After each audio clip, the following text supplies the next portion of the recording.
اگر زندگی میں ہمیں ایسے اچھے اور مخلص لوگ مل جائیں جو کہ ہمارے ساتھ ہمیشہ مخلص رہیں،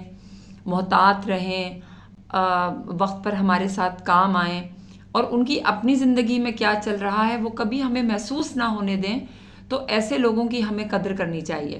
کیونکہ ایسے لوگ ہمارے ساتھ جو ہیں ایک تو سایہ بن کر ہمارے ساتھ رہتے ہیں، پھر انہیں صرف ہماری فکر ہوتی ہے، وہ اپنے بارے میں ہمیں کبھی کچھ نہیں جو ہے وہ ظاہر ہونے دیتے۔ تو آپ دیکھیں ایسے لوگ ہمارے ارد گرد بھی ہو سکتے ہیں، ہمارے جو ہے وہ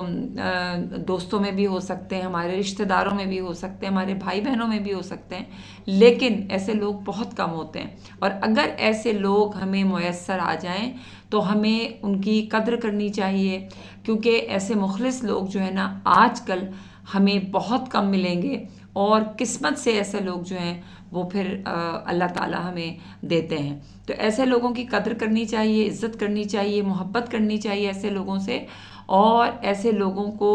اور یہ بھی میں تو یہاں تک کہوں گی کہ اگر ہم ایسے لوگ ملتے ہیں تو اس میں اللہ کا شکر ادا کرنا چاہیے کہ اس نے ہمیں کسی قابل سمجھا،